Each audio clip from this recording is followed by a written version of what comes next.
Welcome to another episode of X-Files, dear listeners, and welcome to another episode of X-Files. Lena, hello. Hello, thanks for having me Hi. back. It's fun.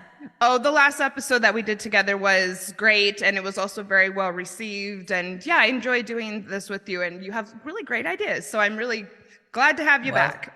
thank you. I love to talk to people who think I have great ideas. So as do I think you have great ideas. So there you go. Thank Thanks. you. And it was fun seeing you a few weeks ago. I went to LA to visit a bunch of my dating and coachy and podcasty friends. And Lena came over and had lunch with Christine and I.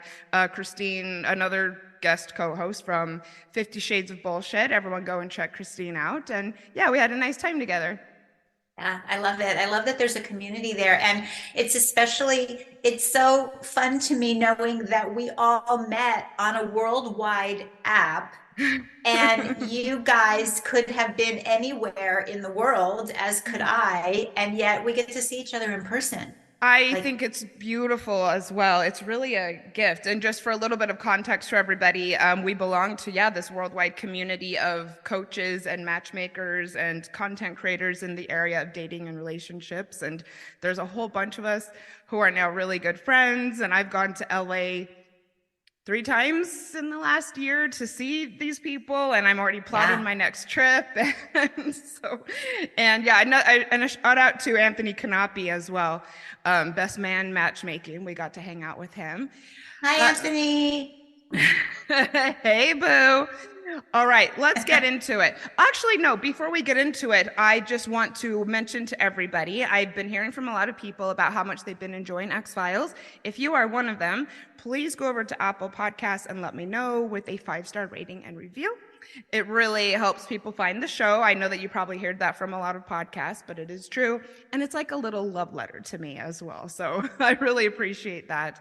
Mhm. And I also want to encourage anybody, if you are going through a breakup right now, hit me up on Instagram, and perhaps working together one-on-one would be helpful to you. And Lena, what are you up to these days as far as coaching goes?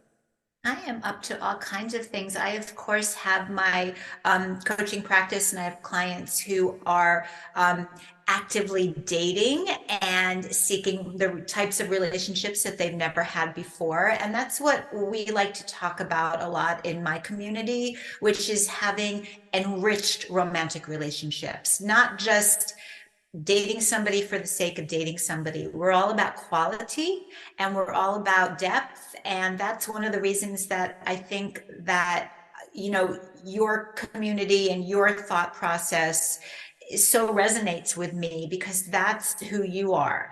And I also love to help people who are looking to have more love in every area of their lives. And I know that you and I talked about that as well. I mean, the principles that I have developed for romantic relationships, I use in every area of my life. And I know that we're going to talk about that a little later. So I'll just say that I'm Lena, and you can find me online. My website is lenaehrenberg.com. I know that's a lot of spelling. I'm sure it'll be in the show notes.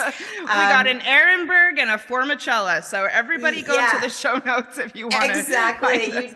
Yeah, exactly. Check your spell check. If it's coming up not available or that the site can't be reached, check your spell check. And then on Facebook and Instagram, I am at Have More Love. There you go. Great. Amazing. Please, everybody, go show Lena some X-Files love.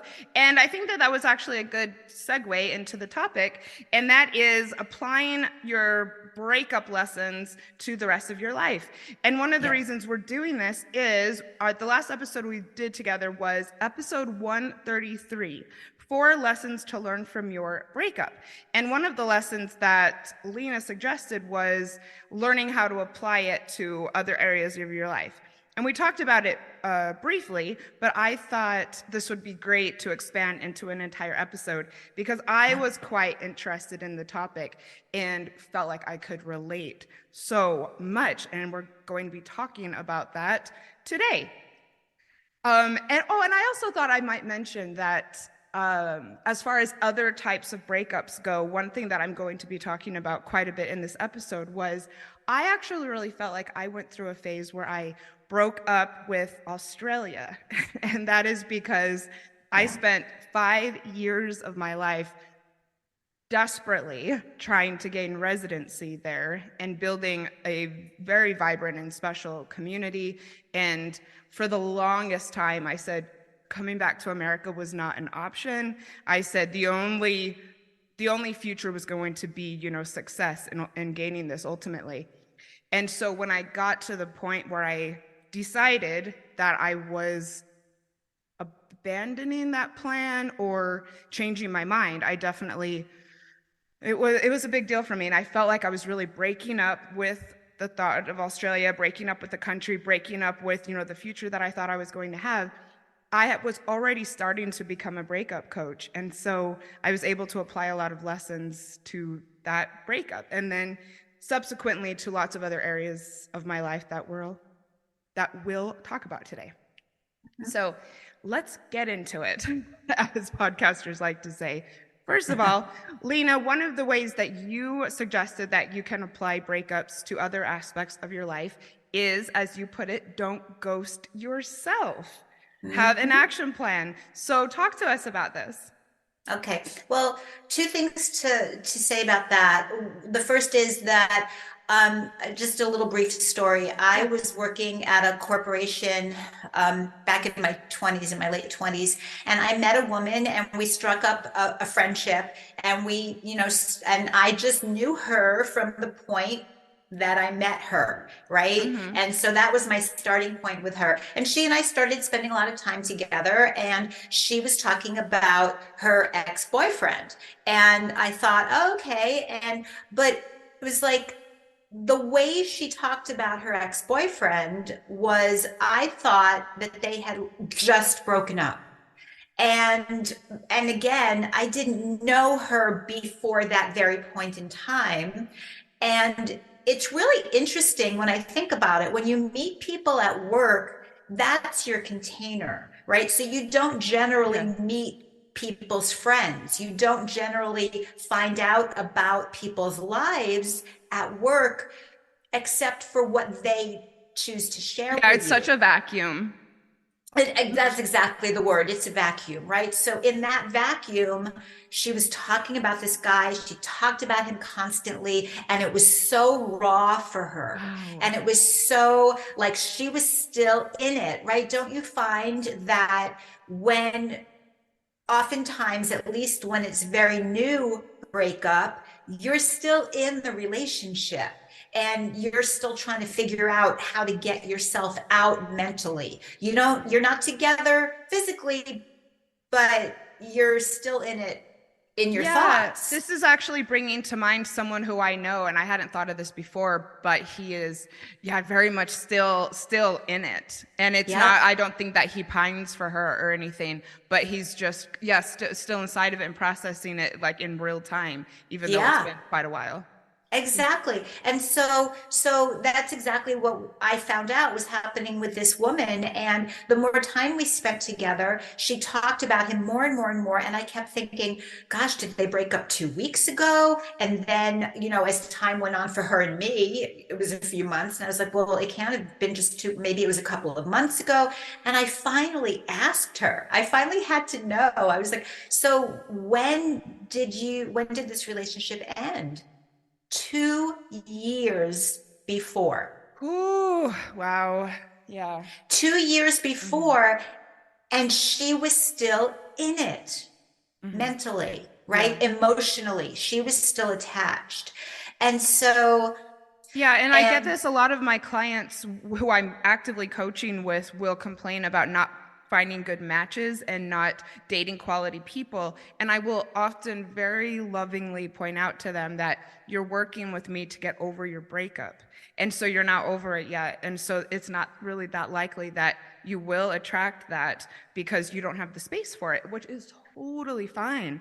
But it's like, yep. let's ramp up the healing and then get to the point where we can have space and attract people. Think about that though, because Mhm. they're still in that relationship. They don't have space Exactly. for another relationship, but they're out in the world blaming other people for not being quality, and I'm sure we all have our own definition of that. To me, that means they're not meeting people who are willing to commit to them, because the people who would want to commit to them know that they're still in their previous Yeah, and it's relationship. an energetic thing. And if you're Yeah, still committed, even, and commitment can mean even look like, yeah, I know that it's over, but commitment, you're still staying committed to the story or the process of healing or whatever it is. What? exactly. So when I say don't ghost on yourself, she had disappeared from her own life for 2 years. Yeah.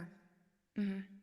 Now, Yeah. do you think she called herself and had a conversation with herself beforehand and said, honey, I'm not going to be around.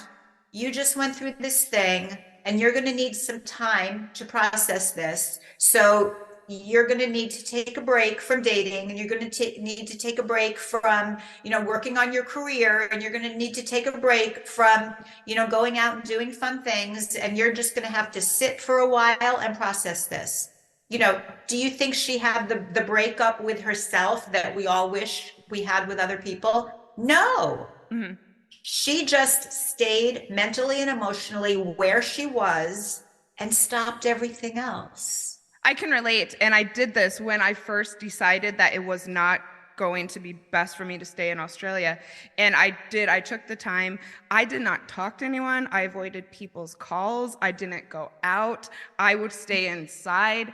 And then when it got to the point that I definitely made the decision and that I knew in order to have a successful and happy life in America, I had to put this behind me. I started doing the work, and by the time I came here, I had healed from that, and I had fully processed that breakup. Yeah. So yeah, I love that, and that can be. So you're saying that applying this concept to a breakup can apply to changing your mind or breaking up with any decision in your life. For me, I think there's a lot of power in understanding that that previous relationship is complete. Yes. That's the word that I like to use. That goes really, really perfectly into number two, which is mourn what has ended. And Exactly. this is something that you will endlessly apply in your life. And that is with friendships, with jobs. I know a lot of us are so committed and have so much of our identity tied up in our careers. And sometimes a job and a career, yeah, comes to an end. I can definitely relate. I had a job whilst I was in Australia that I needed to stay in Australia, and when I decided to walk away from that, I definitely mourned it. And family relationships too. And I want to say that I'm right in the middle of this right now. This is something I don't talk about publicly a lot, but I don't have a relationship with my immediate family, and that's something that's a little new and a decision that I made recently. And I am smack dab in the middle of mourning this, and it's coming up a lot. There's a lot of tears, and I am letting it happen. And as much as I hate it, you know, I cried in front of my boyfriend a couple times, and just I'm sitting there like, I don't want to do this. I don't want to do this. And then I actually had a chat with Jackie Brubaker, another guest co-host. And, we talked about just, you got to let yourself. So can you talk to us about applying the concept of mourning to other areas of your life? Yeah, absolutely. And first I want to say I'm so sorry that you're Thank having you. that experience right now. And yet I'm glad for you that you're doing it the way you're doing it, that you have the tools and that you have the awareness. And you said it earlier. Here's the thing. We have relationships with absolutely everything, but we don't always think about it that way. You said Mhm. it earlier. You broke up with Australia. Well, did you ever consider while you were there that you were in a relationship with Australia? A little I did, because there was some Yeah. cognitive dissonance that was going on, because I kind of knew that it wasn't right for me. And because, for instance, I couldn't get a normal job, I couldn't have a quote normal career. And I would sometimes have conversations with myself that what I had was, there was more important. So yeah, I would say in my case, I did, but I also know Yeah. that I've found myself in other things that it's like by the time you realize that you have to break up with it, that's when you realize how much of your life it had taken over. Yeah. Right, exactly. And that's, and we just fall into things a lot of times, and as we do in romantic relationships too. I mean, Exactly. sometimes there are people who think, well, we've gone out twice, we're in a relationship, and you ask the other person if they think they're in a relationship. Oh my God, I've so gone through that. I had a talk with an ex recently, and I was like, you were just like thinking this was happening, and I did not think it was happening. Yep, And he said, yep, yeah, exactly. I felt great, and I thought you were feeling it too. I'm like, yeah, I thought it felt great, but I did not think that we were together. Yep, exactly. So see, like all of those types of things. So if you think about that, if you think about the idea that we are actually in relationship with absolutely everything, then you can really understand how you can apply this to every area of your life. Let's take what you brought up, really specifically hot button topic right now for everyone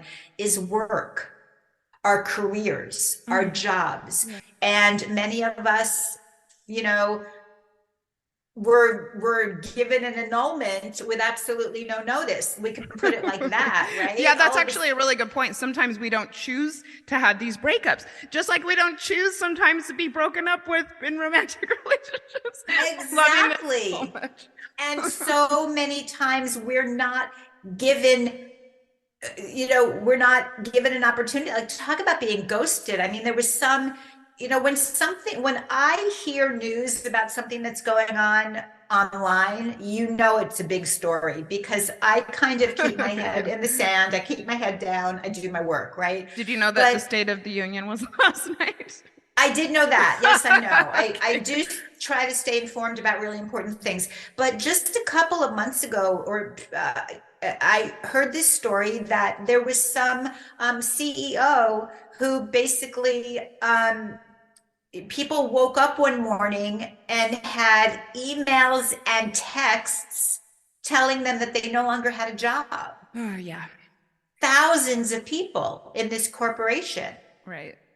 Right. Okay, so talk about being ghosted, right? Yeah. So, and especially, here's the other thing about that too. So many of us identify ourselves by our work, especially in the United States, where usually the first question you ask anybody, even in a social situation, is, what do you do? Yeah. I know. I love this Right? topic. Yeah. Here's the thing. Historically, and I'm glad that it's changing, but historically, women have identified themselves by their personal relationships, their quote unquote home life, their families, romantic partnerships, children, extended family, primary family, all of that. And historically, men have identified themselves more by their work. And so when you think about that, it really helps me have much more compassion for people, men and women, who have gone through an unwanted divorce from an employer. Yeah. How do you think you can mourn that most Well, I effectively? think that there's all different stages of that. But I think one of the root causes, the root ways to do it is you have to get yourself to a point of acceptance. Yeah. Mhm. That's the first thing. And there are going to be different ways to do that. And this is a perfect opportunity to remind everybody who's listening that that's what Janice helps her clients do. Mhm. Right? We're 1000%. talking about a breakup. We're talking about a breakup either from a romantic relationship or a job or a family relationship. Mhm. And it could be any type of family or a friendship. I've gone through some breakups from friendships, and I wished I had had people to talk to, but I thought, Mhm. oh, well, I was feeling shame, and I was feeling like I was the one who had done something wrong, and they just left and they wouldn't tell me what I did wrong. I've gone through friendship breakups with the same old pattern that I used to go through romantic breakups with. Yeah, so one tip that I would give for a friendship breakup or a familiar breakup is Mm, journaling. And mm, I've done that with friends who I've strayed away from, or where friendships have fizzled, and also with my current situation with my family. And what I find most effective is writing letters and really letting your anger out on the page. That's a really great way to mourn. And then give yourself a period of time where you accept when you feel sad, when you accept when something triggers you and you start to cry. Let it happen. I do think getting to a point where you can look at your healing so far and say, I'm ready to end this period, is healthy as well. And I think, I kind of got to that point at the end of last year where I said to myself, I'm to the point where I don't want to be talking about this with my friends, because for a couple months there, it came up a lot. mhm. And I said, once 2022 ends, I'm not going to bring it up with my friends anymore. Which I haven't, but I still found that, I'm still triggered, and that's okay. What I went through was really massive. And so I let it happen. Absolutely. And that's part of the process, is that you are allowing yourself to heal in the way that you need to. You're not saying, oh, well, somebody else said I ought to feel this by this time or whatever, right? I would never tell somebody that. It's not about people, that phrase that sounds so nice, time heals all wounds. No, it doesn't. It's Oh, it takes not a lot of work just, too. it's work. It's work during the Yes. time. It's not just a period of time. Hmm. Because Yep. some people, depending on the type of breakup, depending on the type of relationship, depending on all of the circumstances, some people can truly be healed and through it and ready to move forward in every aspect of their lives within a few weeks Hmm. or a couple of months. And some people may take 2 years. So let me really be clear. I was not dissing that woman Hmm. for still being, attached to that relationship for 2 years. I was incredulous that she still was really in stage one Yeah.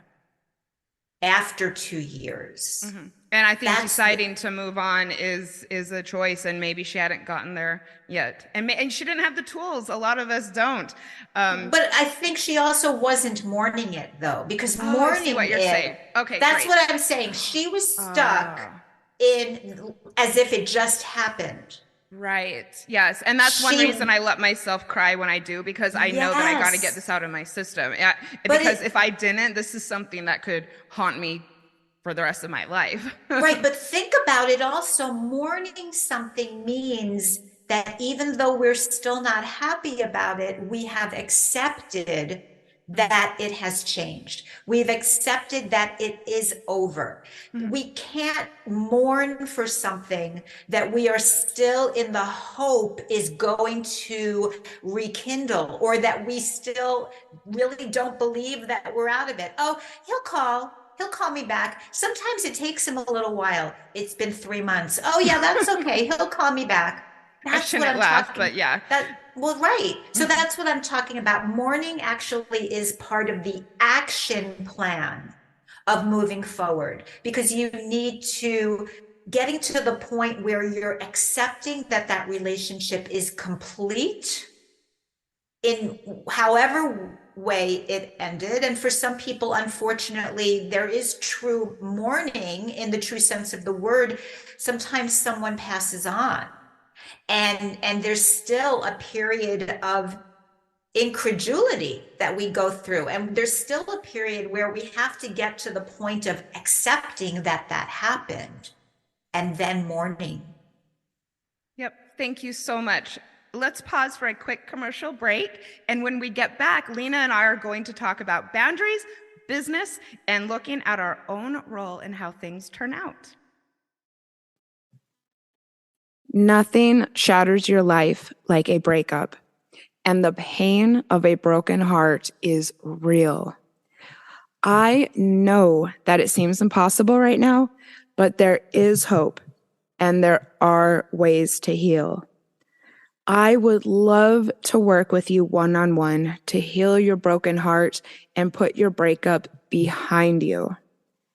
My personalized coaching programs are designed to pinpoint what will be most effective in helping you to move forward and make this breakup a part of your past. I believe in you.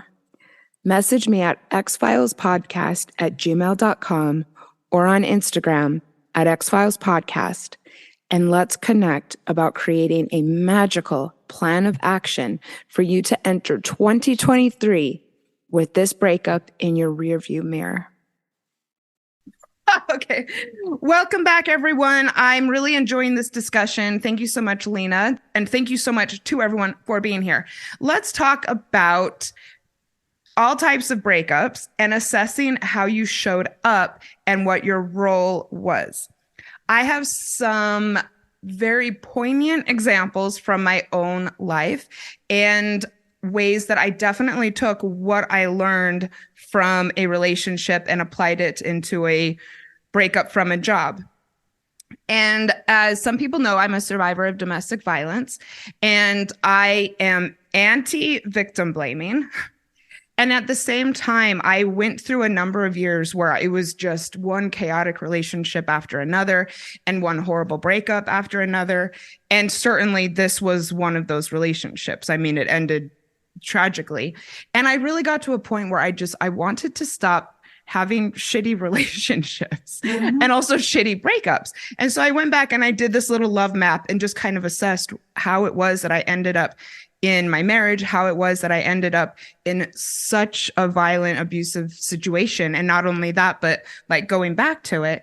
And I really realized that it was my inability to be on my own, or my lack of desire to be on my own, my lack of life skills that, I hadn't been taught, being raised in the Mormon faith and therefore not really having lots of self-reliance, my lack of desire to learn these things, my discomfort outside of relationships, my identity being with this person.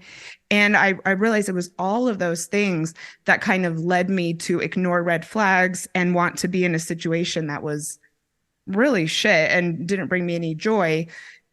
But I was at least in a relationship. And so then a couple of years later, I was in Australia and I got this work visa, which I was just like, yes, this is amazing. I'm going to get to stay here. This is going to be wonderful. And it ended up being a very toxic workplace. And I was faced with and experienced some very severe workplace bullying, lots of exploitation. I actually ended up suing the company and winning because I was able to prove, like such a pattern of these things. And I did the exact same thing.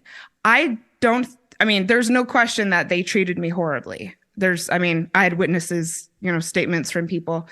And at the same time, it was my desperation to stay in Australia. It was my identity that I had wrapped up in getting this residency. It was my lack of believing I had any other options. It was my inability or lack of desire to want to learn how to, go back to America and start over. And my constant, looking for answers externally that led me into a situation in the first place, which was fraught with disaster. There was red flags from pretty much the first week that I went into negotiations with this company about my visa, the very first week. And I ignored the red flags and I got myself into another horrible situation because of lack of faith in myself and, and other things. So I was able to apply that to this and learn that I had to, stop this destructive pattern that I had in my life with partners and anybody. This was not something that was limited to my romantic relationships, and realizing that was life-changing. And it gave me the ability to stop it. When I saw that, even though I hadn't had really destructive romantic relationships, I was still doing it. It's so fascinating that you said that the red flags started showing up in the first week, because 1,000%.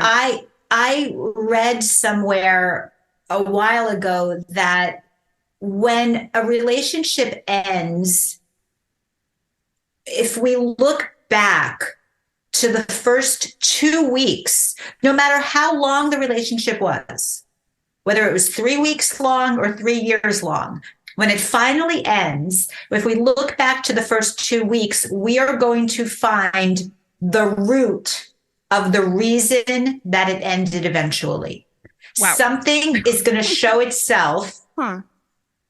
in the first 2 weeks. And so it's so fascinating for you to say that at this job, you saw red flags in the first week. I can still right? point some out to you. I mean, they wanted me to go over to their house one night after I got done nannying all day long. It was like 6 o'clock. And they wanted me to go over there to go over some work stuff. And I was just like, look, I'm just completely exhausted. Like, I just can't do it. And they leaned into me like, you would not believe. Like, I thought you wanted this. You're not going to show us you wanted it. Like, and I went over there, but I'm like, this is a reasonable boundary to have. Right. I've just gotten off work and I'm tired and it's outside of work hours. But no, they were hardcore with me. Like they guilted me. I was over there in like 15 minutes. Wow. Yes, right. And other things. I mean, and yeah, that was the first week. And I thought as I was walking over there, like, huh. Right. Right. But think about how many people, and I know that it's men and women, but honestly, it's probably mostly women that I hear about, how many women allow themselves to be convinced to do something when dating, in early stages of dating, that they really don't want to do. But it was a choice, and you can learn, and we're going to talk about this next, having boundaries. Oftentimes we can think that we don't have a choice or that we were talked into it, but learning to take responsibility is learning to accept that you can make better choices in the future. Right, exactly. And I just want to share one thing. It always comes down to a thought. It always comes down to something that we're thinking, whether we choose to do something or not do it. It comes down to what we're thinking about it. It could be something like, oh, well, if I don't do this, he might not call me again. And well, he might be the one. Mm-hmm. So I have to accommodate what he's demanding so that he'll call me again because he might be the one. Okay, well, let's say that life is 50-50. Mm-hmm. That means he also might not be the one. But if you're choosing to have the thought, he might be the one, that's setting you up to feel like you have to acquiesce to whatever he's asking for. But there are still a lot of people who are in the very early stages of dating saying, well, I really don't like that, but this person might be the one, so I'll accommodate that. And that's exactly what I did. And I mean, I did literally not have any other option. Well, wait, you know what? I just caught myself. I didn't see that I had any other options at the time. I convinced myself that this was my only option. And so therefore, I did acquiesce. I did things that I knew I shouldn't. And I put up with a lot in order to get this thing. And right. This brings up our next topic perfectly. Can you talk to us about learning about boundaries after a breakup and how to apply boundaries to other areas of your life? I didn't hear the word boundaries literally until, I don't know, I was in my 40s, I think, or something. I guess it started to be a thing 12 years ago. Yeah, it was a thing, but also... Well, it was always a thing, but... Well, it always existed, but, I also grew up in a family where we didn't really talk about those things. So I wasn't hearing language around that. Oh, but me neither. God, no. But I also, I think a lot of us did. And I think it's great that we are talking about it more and that, young people are being raised more with concepts of what we all talk about now and, are able to take that with them through life. Because I also kind of had the, what do I want to say? What was modeled for me in a lot of different relationships, not just at home, but, even in school and in, other types of relationships when I was a child, or with any kind of adult figure or something. I was just kind of told, this is what you're supposed to do, and you're not supposed to not like it, and you're not supposed to, want something else. And it was always about being told that my behavior was not appropriate, right? Or I relate so much growing up the way that I did. right. And I think that a lot of us do. And so it was always about my feeling, my belief that I was being told to change, that I was always supposed to be the one to change myself in order to make someone else feel better. Yep. Okay, that's how I want to phrase that. And that is making demands on the outside world to change for you. That is looking to the outside world, what you just talked about. Yeah. Going, looking to the world, that the world will either supply employment for you or not. The world will either supply a relationship for you or not. And that's when we can get caught in the loop of, it's that person's fault. It's the fault of the boss. It's the fault of the structure of the job, right? And that's when we miss the opportunity to really understand, what am I bringing to this, and how am I interacting with this? Have you ever had an experience where you did that? Yeah, I could go back and say, let's talk about all of my 20s. Yes. Right? It was one thing after another. It was one thing after another. It was one thing after another. Like I said, I would date somebody and I would decide, oh, maybe he's the one. And when we are constantly in the head of maybe he's the one, and not seeing that he's showing us that he doesn't think he's the one. Totally. Right? When we stay in that, look, it's great to have hope. We need to have hope. But I always say you have to use hope as a noun, not a verb. Oh, yeah. You have to have hope that something can move forward, but you can't simply hope that something will work out. Mm-hmm. Well, yeah, what I was going to say, though, taking it back to your question about boundaries is, so that's the difference. Like looking to the world and thinking the world has to change. Boundaries are the total opposite of that. Boundaries means that you are going to do something to initiate a change. So the first thing might simply be acknowledging to yourself, oh, I don't like what he's saying. I don't like how I feel in this situation. With a client, with a job, with a boss, and listening to that. Exactly what you just said about your boss. It's a perfect example. You didn't feel, there was just something not right about that. Mm-hmm. So can we use that as an example? Yes. So, okay, great. So rather than doing what you felt very obligated to do to appease them, the boundary for you could have been, I'm sorry, I really can't do this. Mm-hmm. But that takes a risk. Yes. Yeah. And practice as well. And I have to practice. Say, I am known in my friend group and with my clients and in my relationships as having very strict boundaries around my time. And it is because I learned from previous relationships where, for instance, my abuser was very demanding. He was an alcoholic and wanted constant attention.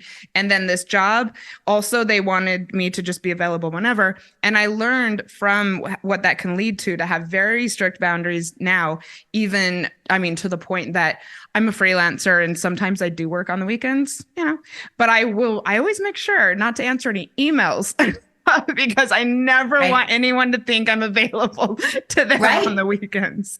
Right, exactly. And it took And a look, lot of practice. I have to say, I definitely wasn't always like this. I used to let like my writing clients text me, ask for things last minute. No one would ever do that today. yeah. And I think that's great, but also that's a really hard boundary to hold, especially in an environment now where I was going to say people think that we all ought to be available 24/7 because But we've got quality this clients thing in love our it pocket. and are cool with it. Right, of course they respect it. That's the difference, right? Yes. But there's this idea out in the world, and I'm saying it that way because I don't know how much of it is true, because I know more people like you and me than I know about, like, that I know other people who jump, like, oh, well, you've got to be on social media all the time, because if somebody sends you a message on Instagram, if somebody DMs you, you've got to be on it. And I'm like, well, and so what are you saying? I should interrupt a session to go respond to I completely agree. And it takes practice. And I just want to tell everybody, a quality person that you want to be romantic with, and a quality person who you want to work with, and a quality family member. These are all people that will respect your time boundaries and any other boundary that you set. And I also think it's because those people who don't respect those boundaries don't have boundaries of their own. Oh, you're probably totally right. That's okay. I'm taking a little note here. I think we should revisit boundaries in another episode. I just want to give one tip to anyone who struggles to have boundaries professionally. A couple tips would be, first of all, I only answer my emails from my laptop. And so I don't have any notifications on my phone. And so therefore, I can only answer and read emails when I'm in front of my laptop, and I'm only in front of my laptop when I'm working. And people have just gotten completely used to it. And also, I don't have any DM notifications except my texts on my phone either. And so if someone messages me and, I'm not on Facebook or Instagram, I can just easily say, oh, sorry, I missed you. I haven't, haven't been online for a while. I just want to add one idea to that. My accountant has a voice message on his phone that says all business related messages will be answered within 24 hours. Yep. That's a boundary. I think it's perfectly reasonable. And you're allowed to have parameters within which you want your life to exist, and you're allowed to create them, and you're allowed to go out into the world and state your preferences. And if someone doesn't respect your boundary, it's not because you should change, it's because they are not for you. I completely agree. And I don't want to work with people who don't respect very simple boundaries like that. So let's move on to forgiveness and letting go, and how this applies to both breakups and other types of relationships. I'll kind of let you take the lead with this one, and I'll hop in with, if any thoughts come to me. Okay, and then we're great. going to talk about one of my favorite topics, which is not attaching to expectations around people and circumstances. That's going to be juicy. Great. Okay, good. So let's talk about, just pull back for a second. And I think I said this earlier, but I think that it bears repeating. Every single relationship that we have takes place in our thoughts. And that means whether you're with someone in a relationship, at a job, in a country, or not physically in the space of any of those things, whatever you're thinking about someone and whatever you believe they are thinking about you is what creates the relationship. Totally. Let's think about that for a second. That's really, really powerful. That means that that's your first point of power. It's your first point of self-control if you identify as a person who feels like you're never in control in any of your relationships, that other people or other circumstances are always manipulating you, understand that what you're thinking, that's all you. That's your choice. And it's really powerful to start to think about that as a choice also, because again, that's not something that I was ever taught. I just grew up and you hear things and that's how you learn things and you start to believe those things or you don't, right? So specifically again to forgiveness, and I know that you did a fabulous episode on that. Oh, thank you so much. It's one of my favorite episodes that I've done. And everybody, I will link to it in the show notes. Link to it, definitely. Thank you so much. Yeah, if you haven't heard that and you're listening to this, you might even want to pause this and go listen to that one and then come back. I really do think, and what I really appreciated about it was how much you both shared and how honest you both were about it. And what you brought out is something that I really want to talk about here, is that there are a lot of different ideas in the world about what forgiveness is or what it should be. Right. So let's talk about, it's fascinating. So let's talk about the should first. I want to reiterate what I just said about your first point of power and control in life is knowing that you control your own thoughts. Mm-hmm. There's no should. Mm-hmm.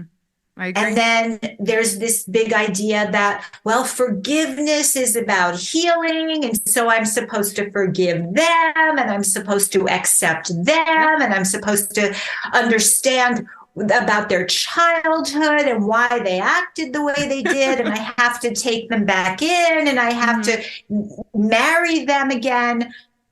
That's a no. Mm-hmm. Okay. Yeah. That is not a definition of forgiveness. That is that person's or that school of thought. That's their opinion, right? That is not what forgiveness means. Again, forgiveness, yes, is intended for healing. Yes, for your healing, not somebody else's. That means you need to work out your own healing process. Yes, and what that means for you. Yes, and there's so much more to healing rather than forgiving. I think letting go and forgiving are two separate things. And I do. Mm-hmm. There was something else though too. There was another word that you used in that other episode, and I think that was really you. I have to say, you guys really got me thinking about this because I don't know. And look at me, I'm thinking like that, and I'm shifting around in my chair because I really am reevaluating the word. I know. Think it's right. And which I think is great. I think it's not one word. I think it's two words to define two processes that together might combine to forgiveness.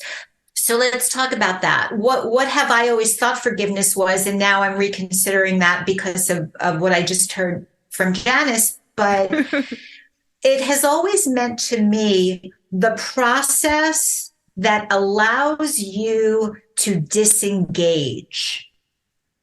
That's what it has meant to me. To forgive someone to me means I am no longer going to continue to have the relationship in my thoughts that I have been having with you. That means I'm no longer going to stay actively angry with you. It means I'm no longer going to stay actively feeling like you're a victim. I am no longer going to actively feel powerless. I am no longer going to actively feel unworthy. Well, and this is one reason why I'm able to sit here and talk about what happened with this a toxic workplace and everything that went down with that with very little emotion. I don't know that I would actually say I forgive these people necessarily. I mean, it was a nightmare, but I've released it completely. I did feel a lot more charge come up when I spoke about my family earlier, to the point that I was like, okay, let's like get this out, because I was feeling really worked up. And so I obviously haven't, which is why I'm in the grieving process and I'm letting myself go through that. This is so I love this conversation. Yeah, I'm so glad that you shared that. And so I just want to go back and reiterate. I just want to point out again for listening, listen to what I said and how I phrased it. It was all about me. I'm no longer going to feel victimized. I'm no longer going to feel angry.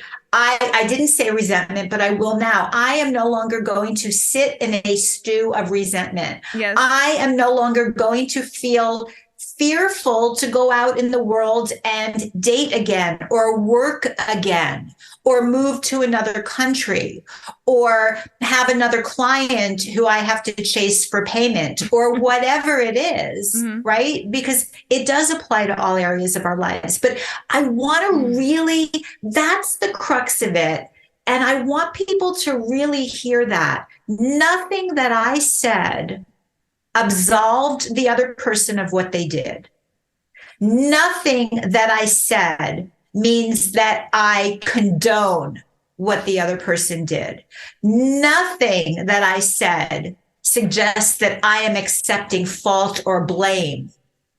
None of that. That is that other idea of I have to understand them, I have to allow them, all of that. No, it's all about forgiveness is for me, for you, for everybody who's listening, for your healing. Because if you can heal yourself, that will elevate and expand out. That thought of healing can elevate out into the rest of humanity. But it is not for a particular person to absolve them of anything. Yeah, agreed. But a lot of people's definition of forgiveness really borders on that. And so that's why we did that episode. So let's talk briefly about something I was so stoked that you put in our outline. And that was not attaching expectations to people and circumstances. I'm not anymore, but I used to be a very actively practicing Buddhist. And so I'm very much interested and very much believe in the concept of non-attachment. And it's something that I really encourage people to bring into their dating lives. It's certainly something that I have learned too. So why don't you talk to us about how non-attachment applies to a breakup and how non-attachment applies to maybe something else in life? Okay. So non-attachment applying to a relationship breakup. For me, when I'm talking about not attaching in this situation, I'm talking about not attaching what has happened to me in the past to the present or to going forward, right? It's really an expectation. I am not expecting this situation to go exactly the way all the other ones have gone. And that took a lot of work on my part.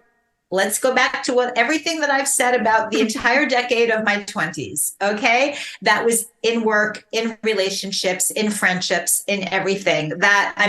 If I could go back and redo any part of my life, it would be that. Because that I'm just laughing because look, so many people can relate to that. I actually happened to be in a relationship for the entirety of my 20s. And so I can't completely, except I'll say I've probably wish I wouldn't have gotten married in my 20s. Yeah. Life starts in your 30s, just, chill in your 20s and just wait, you just said that and it made me think maybe life starts in your 30s because you do go through your 20s the way you do. Okay, good. So then I have to take it back because it was kind of like being in school for 10 years. So we've all heard the phrase a self-fulfilling prophecy, right? Yeah. So I'll give you an example that's a good business example. In all the years I've been coaching, I have only ever had one client, and it was kind of early on, but maybe in my second year, she didn't pay me. So I had that experience with her. Now, I didn't quit coaching because of that, but I had to really get clean and get clear because I had a moment. I was like, "Oh, do I have to like put in my contract that absolutely positively payment has to be made, blah blah blah blah blah? Do I have to get a lawyer to draw up terms or whatever?" And that didn't feel good either, because that's not me either, right? None of that option did not feel good. So what I realized was, no, I have to take what I've learned about dating and dating breakups and apply that to my business, which means just because one client didn't pay does not mean that all clients are not going to pay. Yeah. Mm-hmm. Or even any other clients. Oh, this is so interesting. I am definitely someone who has just no expectations. I'm a very curious person. I'm a very not detached, but not attached person. I just am. It's something I learned through Buddhism. It's something I learned through my other spiritual practices. And last night I was meeting with a friend and we were talking about something really disappointing that's going on in my romantic life. And, we had just juiciest girl talk. And kind of near the end, as we were wrapping up, she goes, and I really hope that you catch a break. And I said, what do you mean? And she seriously sat there and just like listed all the people that I've dated since she's known me and just like different ways. And I was kind of laughing. I mean, she was like up to her second hand, and this and this. And I'm like, you know what? I don't see it that way at all. I said, I went in, wanting to have fun with these people. And just because it didn't work out, it doesn't make me at all think that I'm not catching a break or think that this is going to keep happening. And I was like, I'm cool. Like, I'm going to, keep going. I think that this was one of your points, is that just because one relationship doesn't work out doesn't mean all men are this way or that all the people on the apps are this way.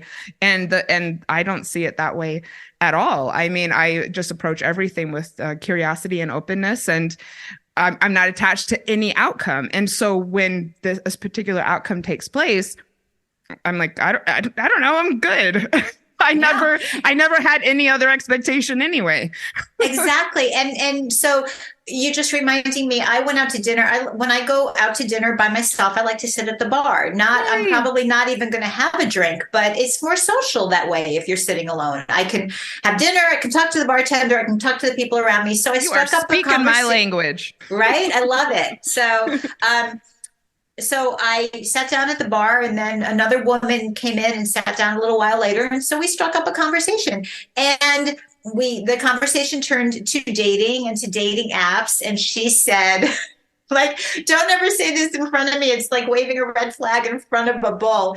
She said, all men online are liars. They're married. They're just trying to cheat. All men. And I don't know where it came from. I love this. I literally it was instinct. I went, wow, you met all the men online in the entire world? This is why it's so awesome to be a coach. Oh my gosh, but I wasn't even coaching then. I know, but we just like react. We just like kind of operate in a different way. Yeah, so I love it. Oh wait, this happened before you were a coach? This happened before I was a coach. Oh, interesting. Right. And so I was like, I think maybe I was just starting, so I was more keyed up to it. But I literally said, you've met all the men you've met every single man online on the entire planet. And then I said, where did you find the time? Don't you work? Mm-hmm. Wow. What did we say during the pandemic? We finished Netflix. So she finished Tinder. She finished Tinder. It wasn't but this was like, yeah. And so to her credit, I will say she took it very well, because I said it like that. I didn't say it, oh my God, but she said, she stopped and she went, oh my God, you're right. Yeah. Yeah. right? And Hmm. so here's my question though, because I've done it probably in my 20s, in my 30s. All men are this, no man is that. No man will ever want me because of this. Yeah, that's a sentence y'all need to strike out of your repertoire. Do not decide that the thing that you think is a problem to approximately 4 billion people on the planet, Yeah. because you don't know that thing that you're trying to hide. Somebody's going to really love that about you. And if you keep trying to hide it, that person isn't going to find you. Mhm. So that's just a little bonus I want to throw in. But Okay, thank you, but Lena. going back to kind of wrap this back up is to say, how come when we have a good experience and something goes really beautifully and we have fun on a date, but he's just not for us, or we find someone who treats us really, really kindly, but for whatever reason, we're just not going to go forward? How come that's not the story that we tell? How come we don't go out in the world and say, every man online is so kind? Every woman online is really adorable and they make me laugh. How come we don't ever generalize about the good qualities in people? And I want to challenge everybody who's listening to this to start to do that, because Hmm. that is what's going to change your experience of dating. I mean, one of my favorite mottos about life is that the universe is always conspiring in your favor, and Yes. especially if you allow yourself to see it. Thank you. And again, we could do it. I mean, maybe an episode on expectations could be good for the two of us. So we've got a few minutes left, and I thought it would be really fun to talk about different areas of life that you can apply your breakup lessons more specifically. So that would be Mhm. friendships, business, and family. So let's start with friendships. For me, I'm just going to say that I approach dating with curiosity. I approach my breakups with open communication and, and non-attachment. And I will say when I'm going out and meeting people, that's definitely how I feel. I really am. If I'm very attracted to someone as a friend, I'll start inviting them along. But I always have kind of a wait and see attitude about whether or not this is going to become like a part of my inner circle. And it's not that, I go around dropping people off and this and that. It's just I don't get too attached and I end up meeting really cool people. And definitely when things don't work out with friends, which they definitely have, Yeah. I feel that I'm more easily able to walk away when things aren't feeling right. And that's exactly what I do with breakups. What about you? Exactly. Well, what I was going to say about friendships is that I apply the same boundary. I don't want to call it a rule, but I guess it is a rule, to friendships as to romantic relationships. I don't chase. I would never chase a man to date me, Yeah. because that didn't work in my 20s or my 30s, right? Mhm. So why would I chase a woman or a man to be my friend? Hmm. So if I meet someone and there's a spark there of or we find something in common. I have gone to a very close friend of mine has had barbecues over the last summer season, and invited a neighbor of hers, and her neighbor and I just kind of looked at each other and were like, oh, I want to talk to you some more. And so we're Oh, yay. developing, right? And so I've met friends, I've made friends with people who I've met online in Zoom classes. I made a lot of friends over the course of the pandemic, and have found that some of those people were actually close enough geographically that we've actually met in person. But I have a friend in Norway In Norway. We met in a Zoom class and we have continued to meet. We meet every couple of weeks on Zoom, right? I So, think you know why friends, I'm smiling, and that is that yes. I am so, and I had the same experience with Jesse as you're describing at this barbecue, and we were in coaching school together, and we would once in a while share. It was a huge class, and one day she came on screen and shared something about what she wanted to do with her business, and I was so like. I felt just like so turned on, and I just thought I want to be her friend. And but I didn't chase her, but I had the same spark, and I'm going to New Zealand next week to see her. And yeah, you don't know what's I'm going to so happen, excited. especially when you just go into it like I'm just feeling like this intuitive hit and just kind of like putting it out there. And we just started chatting, and it turned into something. But I never Yeah. thought that. I just was like, oh, I need to listen to this. And that's such a perfect example of, there were a lot of people, there were millions of people in the world who said, oh, I can't date now, pandemic, I'm at home, I'm not doing this online thing, you can't meet people in person.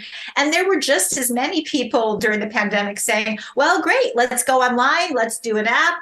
I took so many walks around the park. There are things you can do outside and do safely, and that we did during pandemic dating, right? But what we're both saying is that we both sparked friendships by Zoom.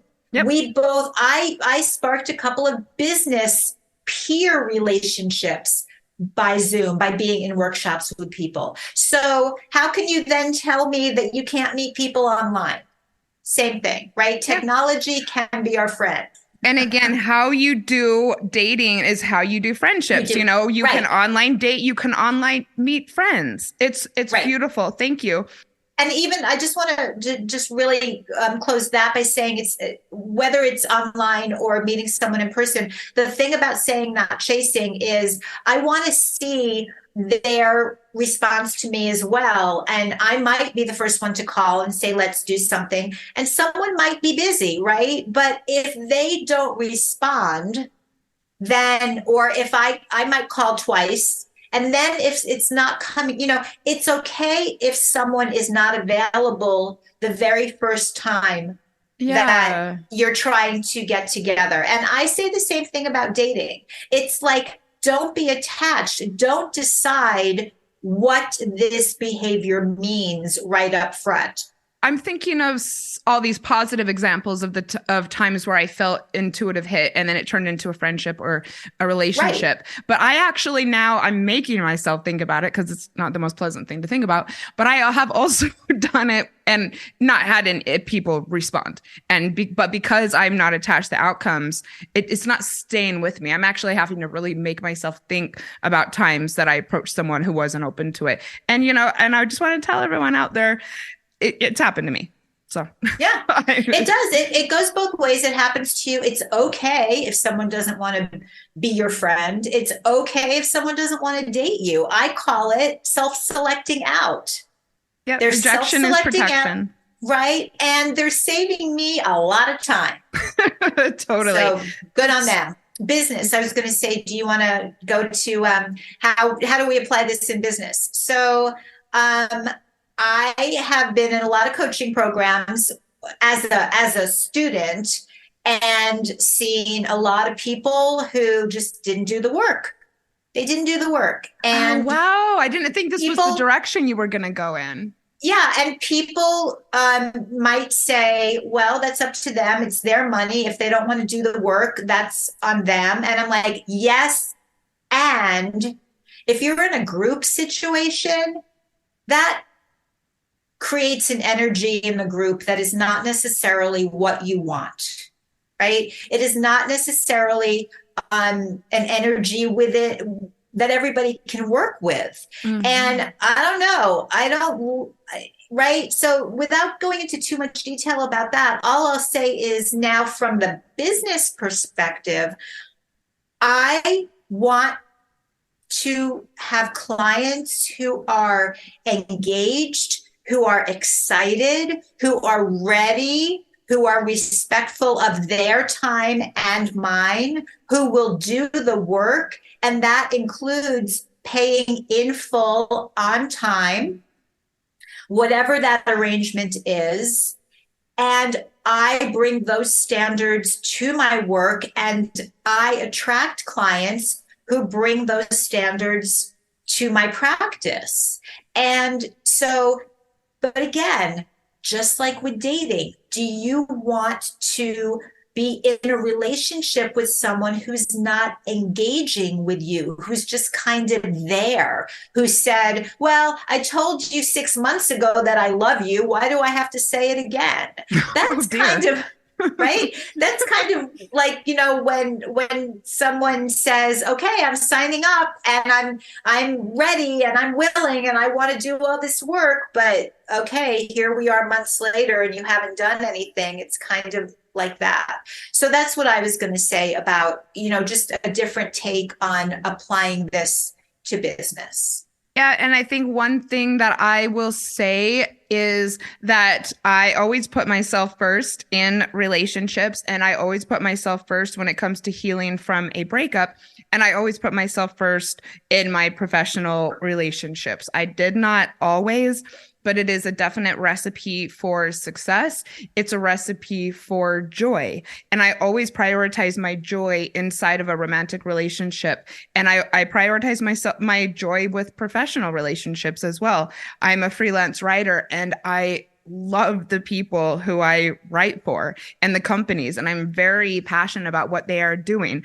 I love my coaching clients and get excited about seeing them, and that's because I'm constantly making sure that my needs and my desires are front and center in pretty much every relationship and interaction that I just generally have in life. And I love that you said that. And I want to just say something about that because I think you're making a really, really important point. And I want all of you listening to hear that Janice saying that she puts herself first in her relationships is not saying that she is selfish in relationships. Mm-hmm.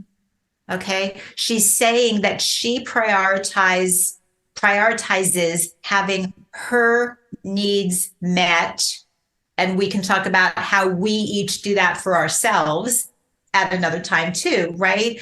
But it's about not always putting the other person first. Yep. That's what we're talking about. Putting yourself first from your perspective and your base of power and self-control in the relationship is not the same as being selfish.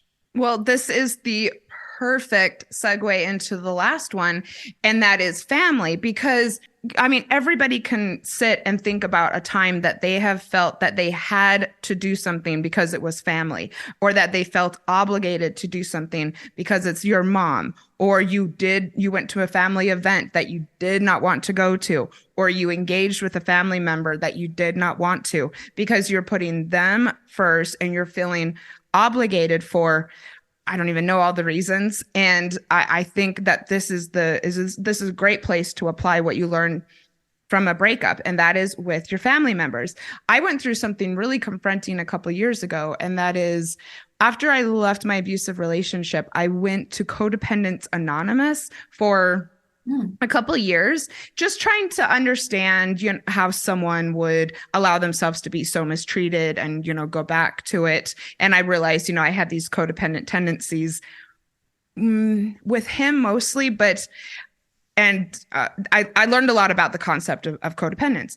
And then when I came back to the States, at one point I found myself just really in a very unhappy situation and unhappy relationships with my family members, and having this constant feeling of not being appreciated and working really hard and trying really hard and not getting anything in return. That's pure codependence. And it was really eye-opening for me to realize how I had been really taking the same behaviors that I had had in that horrible relationship and applying them to the behaviors or the interactions that I had with my family members. And that was, just being desperately clinging for a certain outcome and constantly feeling let down by it. And it helped me. It helped me a lot. And I was really able to kind of shake off some of the misery that I had in these relationships once I realized that I was doing that. Yeah. Yeah. What an amazing experience that you had, It was. and a teaching opportunity for you. And that's what's that's what makes you so powerful right now, I think, and so insightful, is that you have taken your experiences throughout your life and you have studied yourself and you've studied your part in it and you've allowed yourself to see your part in it. And a lot of us won't do that. And I'm saying us because I went through a long time. It's scary. It's scary to really self examine, and it's scary to admit that, oh, I did something that I wish I hadn't done. But the issue is that if you don't ever allow yourself to do that and you just keep operating from default, you're just going to keep repeating the same patterns. And again, the pattern is not no man in the world wants a commitment.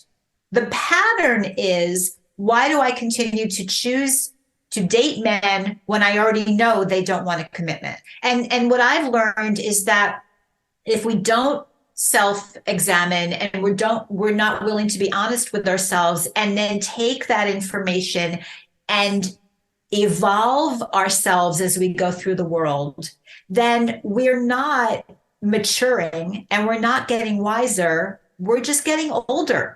And this directly applies to our relationships with our families, because so many of us do stay really stuck in a very childlike state with our, I think, especially immediate family, because we tell ourselves this story of obligation and have tos rather than, taking our personal power back and learning how to engage differently, even when it's our parents and siblings.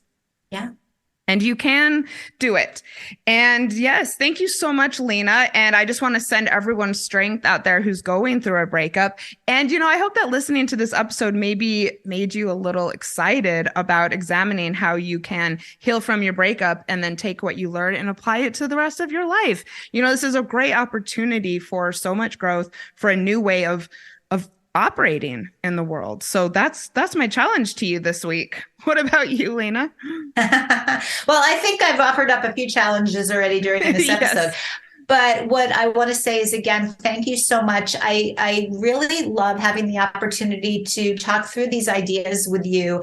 And I love your community. They are so engaged and they're so bright and they're so willing to listen and to learn. And it always comes back to one thing for me. I feel like that we're all here to help elevate humanity. And when we can start with ourselves and really do that work, it spreads out into the world. And it's a thrill to be a part of it. So thank you again. You are so welcome. Thank you for being here, and thank you for your time and your wisdom. Thank you to all the listeners for being here. And I will talk to your ears next week.